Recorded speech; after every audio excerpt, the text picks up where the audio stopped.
Today's video then is going to be looking at, of course, armor models and how you can make it work for both you as well as be able to pen almost every tank that you come up against using these few tips that we're going to go through in today's video. So hopefully you don't have to bounce your rounds or think, how on earth am I not actually penning? And also future-proof it so that if any kind of weird tanks come out in the future, how you can work out what their weak spots are if they aren't blaringly obvious to begin with. So let's jump in and kind of give you all of the tools that you need to basically pen every single person in the game, provided you don't kind of get shafted by RNG, etc. So jumping in, we are starting with the E100. Now this is of course for genuinely just being able to kind of view armor in a decent way that is very standard of a lot of tanks that you'll see in the game. What you see here is of course the frontal view of the E100. We've got the mouse in here just so I can actually show you where the weak points are in a precise kind of fashion rather than just kind of talking about it. So straight off the bat, the E100 looks very strong in terms of how much armor it has. You can see it has got 270 millimeters on the front of the turret. You can see here very strong in terms of how it works normally. However, what you'll notice is that although the angle on this turret is reasonably well, it is not insanely good. So it is still pennable, provided that you do have the right kind of rounds and of course in the right kind of tank, and we'll get into that as we go through, and we'll talk about armor types, which is the kind of thing that is probably the most confusing for new players and people that are wondering, how did I bounce off of some weakly armored vehicles? It's primarily down to armor types and the rounds that you're firing. So straight off the bat, the turret of the E100 is pretty strong. Now this is the case for almost every single tank in the game, for those of you wondering.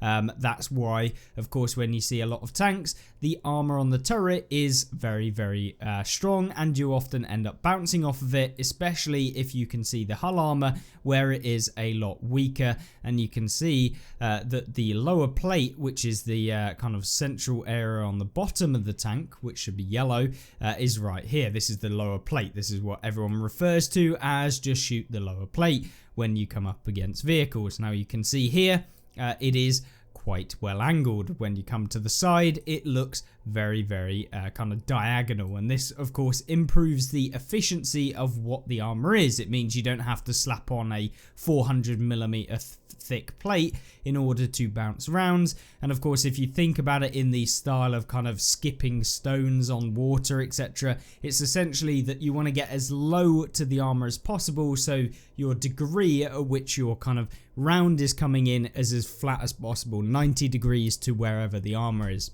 So if you make a plated armor element like this at a diagonal kind of area, the round has to kind of glance off, and it can often not just solidly connect at a 90-degree angle, which will change kind of the stresses in the plate, for those of you wondering.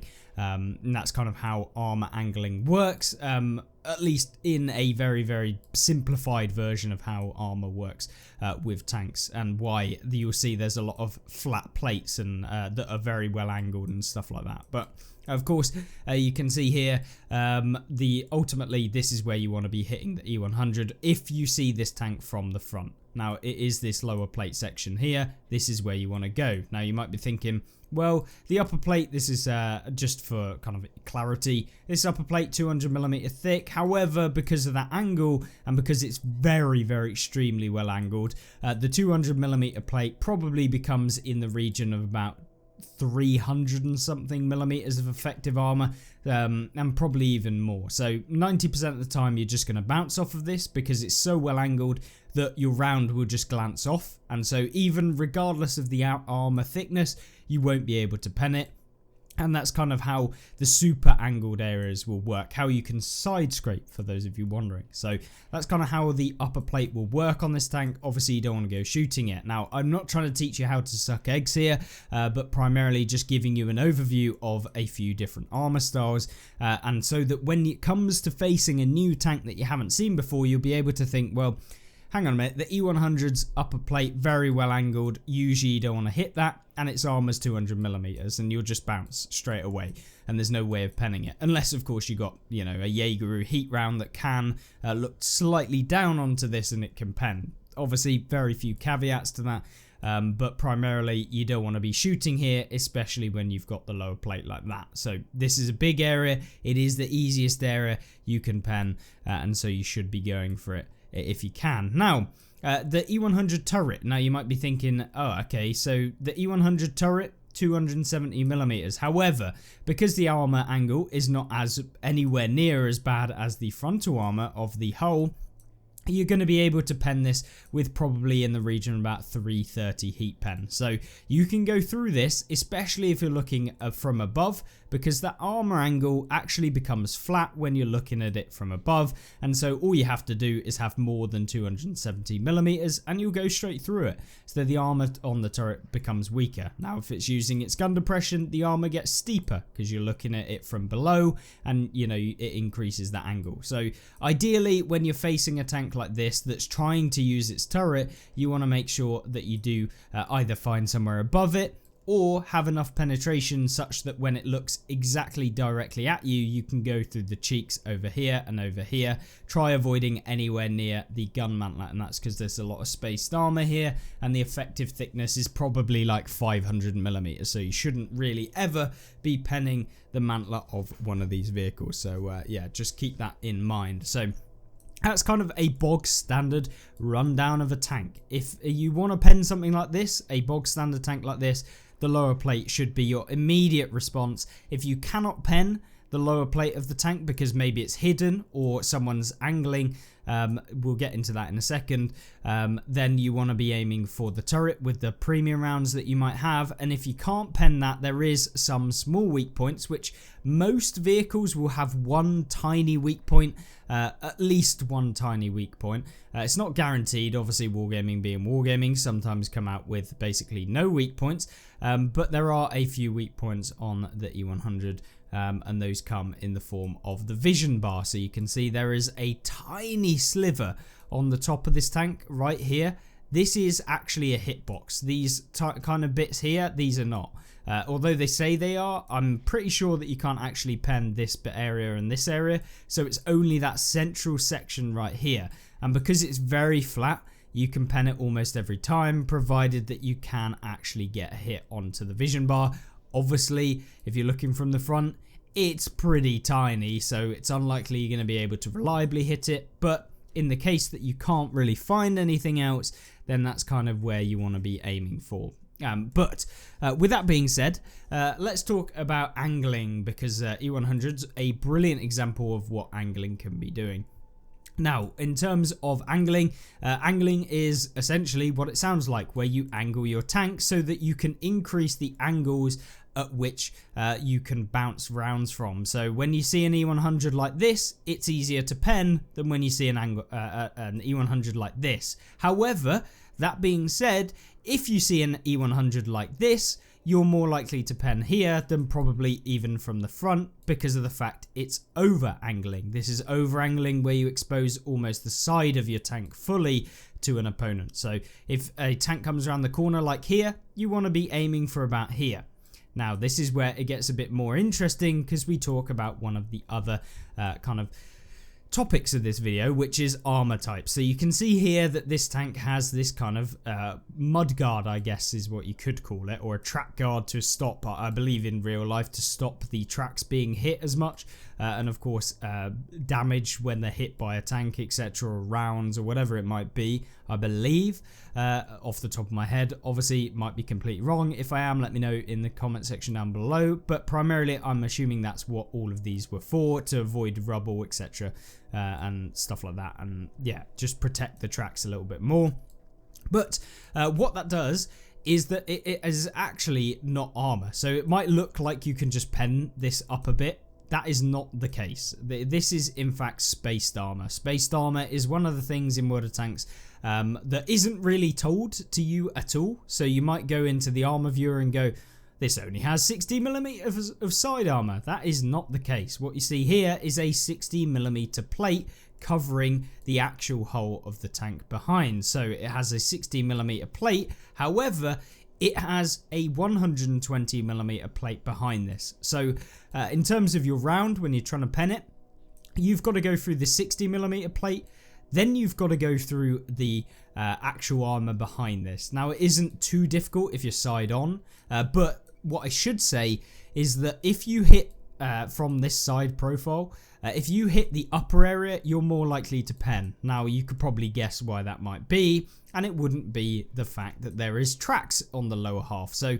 not only will you have to go through the 60mm plate on the side, you will also then have to go through the tracks, which count as spaced armor in the game. Then you will also then have to go through the 120mm of armor. So it can mean that you can often not actually pen anything if you shoot on the lower portion of this kind of side skirt, if you want to call it that. And so you want to be aiming higher so that you can hit the upper region of this armor here. So you can see from the side, it's this area here that you want to be aiming at, so anything in this region. However, once again, there are caveats. You can see here that the side plate does indeed cover the side of the armor, but it doesn't cover all of the armor, as you can see between the two. So you can see here, this is the actual armor behind, and this is the side skirt. So you'll see that there is a region underneath that you can see here, which you can pen with armor, but you'd have to go through the tracks. So either you're aiming down into try and hit the lower portion, or you're kind of aiming flat into the upper portion, but you will have to go through the 60mm of plate. And of course, the tracks typically will only consist of, I don't even know what they actually consider the tracks as in terms of armor. But yeah, it seems like 40mm of armor is what they're calling it. So that's why you want to primarily aim for the upper bit. Obviously, side of the turret is going to be a weak point. But that's kind of the E100. I thought it was a good example to at least show you a bog standard heavy tank. And why you might be thinking, well, I'm aiming at an E100, it's the side of it, why am I not penning? It's probably because you're hitting this area. And guess what?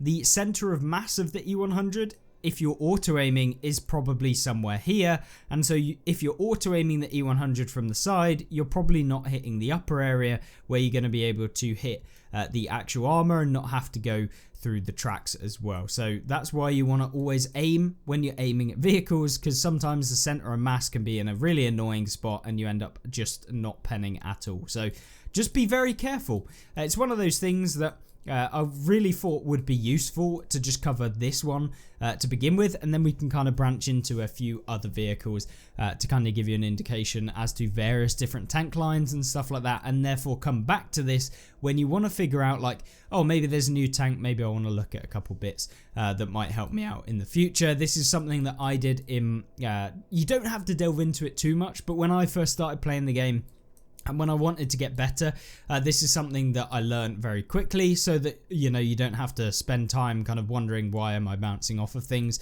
And I'm not trying to tell you about specific tanks either, because that generally is not going to help you the most. It's about actually understanding the actual how armor will work in World of Tanks, whether that's realistic, not necessarily true, but at least you'll then know how armor works in World of Tanks. So when it comes to any tank that you see in the game, you can work it out.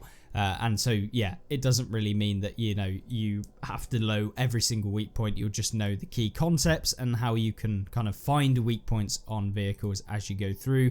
Because at the end of the day, experience comes from actually putting things into practice, not trying to learn the paper equivalent of like, oh, well, here's this exact weak point that you can pen right here. If you can manage to find the E100 from the side, you can pen it here. But I'm not going to go into depth onto tiny little weak points like this one right here where my mouse is, this kind of area here. It is pennable.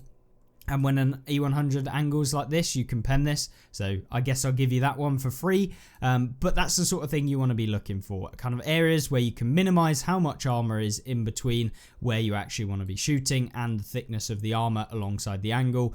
If the E100 is angling like this, you're not going to pen that thing. It's way too steep of an angle and it's just going to bounce off.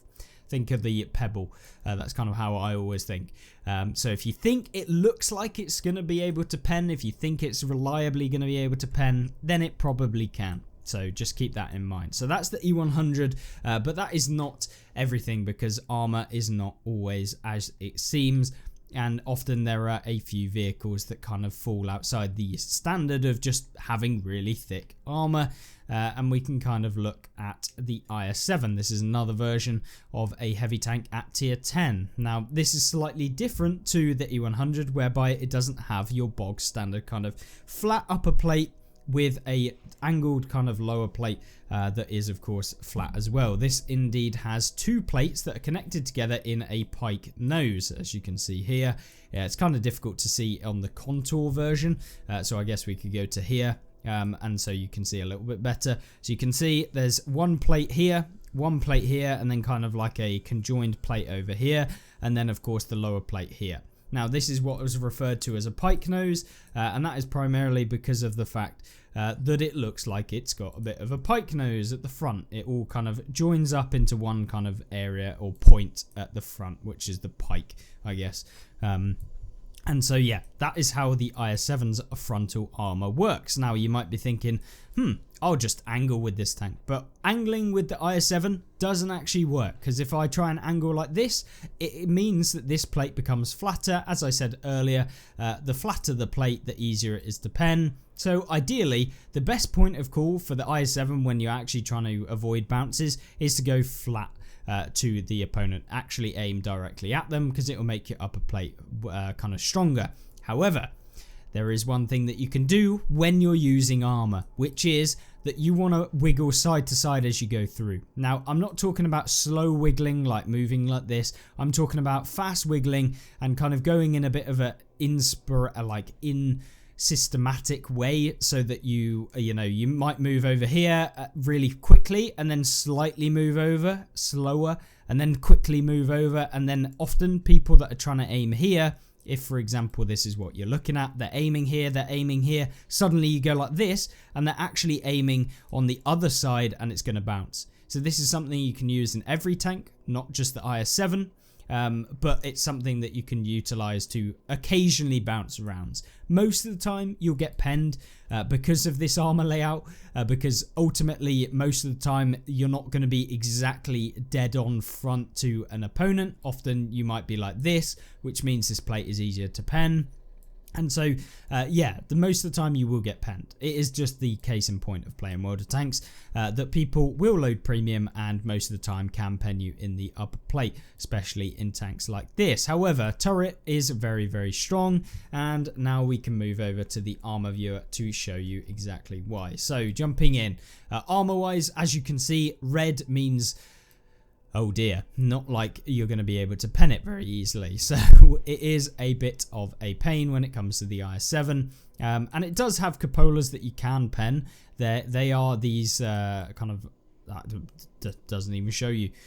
They are these bits. The blue on the top right here and here. These are cupolas. They are pennable. I have done it before, especially in FV4005s, because, you know, why not? But at the same time, they are so slim that trying to hit these things is very difficult. Essentially, because the IS-7 is quite low profile, you can aim down into them, which gives you an angle. If you're exactly on level with the IS-7, yeah, say goodnight. You should really be aiming for the lower plate, because yeah, that's the only area you can realistically gonna pen. And often, because you're up close and personal and on a level with it, it's probably gonna be wiggling and trying to hit a tiny weak point like that when you're so close. Very difficult, unless of course you're a type 5 and you can basically tower above it, and it makes it a lot easier. But for most tanks, it's going to make it very difficult. So aiming at the hull armor, just choosing where you want to pen, very, very crucial. And then one key thing is that you see, once again, it has spaced armor on the side. And because it's Soviet spaced armor, this thing has like 1,000 millimeters of effective armor. For some unbeknownst reason, Soviet tanks in this game get like ridiculous amounts of armor potential or effective armor when it comes to their spaced plates on the side of their vehicles. So when you see the IS-7, you want to avoid this area here that you can see is spaced armor. And the way you can tell is, like we did before, you go onto the actual armor, you see here 30 millimeters. Oh great, I can pen that. And then what you do is you look through the rest of the armor to figure out if there is any behind it. If there is armor behind it, it means that it is spaced armor. So what you can see here is that there was spaced armor here, and then it goes into an just incredibly steep angle of the side of this tank. So you have to pen through here, which is space, and then go into a ridiculous angle. So it just never pens basically with anything. I'm sure you can occasionally with some crazy shot that just gets super lucky, but you don't want to be going for super lucky shots. You want to be going for reliable pens, which is why you go below this straight here. The armor angle of the bit behind is a lot less steep, and so you're more likely to pen and almost guaranteed to pen if you shoot between the tracks and this armor here, which can be done with almost every tank in the game, provided they don't have side skirts like the E100. So that's kind of how the armor can work. Obviously you can see that there is of course the bit on the top, but this is quite well angled, but with high enough penetration. If you've got silly penetration, you can just pen this anyway. So when it comes to the IS-7, either go for this area here above if you've got higher penetration, or if you're considering yourself a lower penetration boy, then you want to go for the area in between this spaced armor and the tracks of the vehicle. So when it comes to appearance wise, this is what you want to be going for, this area here or this area here, not this kind of triangular or oblong area here. You want to be going for here or here, in between the tracks, just above the tracks. That's where you want to be going. So that's kind of how the armor works on this. It's the same for a lot of these tanks with the pike nose in terms of frontal armor. Lower plate, as usual, is a weak point. Just basically, lower plate is always a weak point of most tanks, unless you get some crazy vehicle that's slightly different. But you can work that one out by using the armor inspector if you're unsure of a vehicle. So that's kind of how I go through the process of which I use to kind of determine that. Now, one thing that that I want to cover as well is spaced armor. Now, spaced armor is a very interesting topic. So we saw spaced armor obviously as normal with the kind of bog standard tanks that we have in the game, and they don't tend to have a huge amount. However, when you look at something like the hard case, which is a tier 9 mercenary vehicle within the game, this thing has a ridiculous amount of spaced armor, and you can see it in the armor viewer. If it is actually shown in the armor viewer, then it's actual armor. So if you see here, some bits will be taken out, like for example this kind of, I don't even know what that is, a butt seat or something, I don't know, or a case. This is not in the armor viewer, which means it doesn't count as armor. So when it comes to the actual game and the kind of I guess you call them flaps at the front, these are not armor either as far as wargaming is concerned. So yeah, that's how you can work out if it is actual armor or not. But when it comes to in here, you are seeing a ridiculous amount of armor, the spaced armor. You can see the sides of this tank have this weird kind of, it's easier to see here, this weird kind of area on the side where it looks like they've grabbed half of a house and just shoved it on the side of the tank, which, as you can imagine, is a little bit overpowered. So in fact, with the hard case, often the case is that it's actually easier to pen the front of the vehicle than it is to pen the side. So great example of spaced armor. That is because not only does the hard case get this spaced armor, but you can see from here it gets one plate of spaced armor. You'll see that this is grayed out, so that's not actually covered in armor. And then it gets 25mm that is also separate. And then it also gets 30mm of separate armor that is added in the middle. So it's like a 20mm with a 25 with a 30. So combine it all together, it's crazy. And because it has a gap in between each of them, it doesn't count as, it's not the same as if it had, you know, 75mm of armor. It's actually thicker than that. And then it has a big gap in between this and then the actual side of the tank. And then of course behind this you have the tracks, which can count as 20mm of spaced armor. And then eventually, once you got through all of that, you've then got a really well angled side, which is the top of this area, and then of course the flatter 80mm of armor behind it. So that's how this tank can get away with using so much spaced armor and end up having more armor on the side than, of course, on the kind of standard areas of most tanks on the kind of front, which is crazy.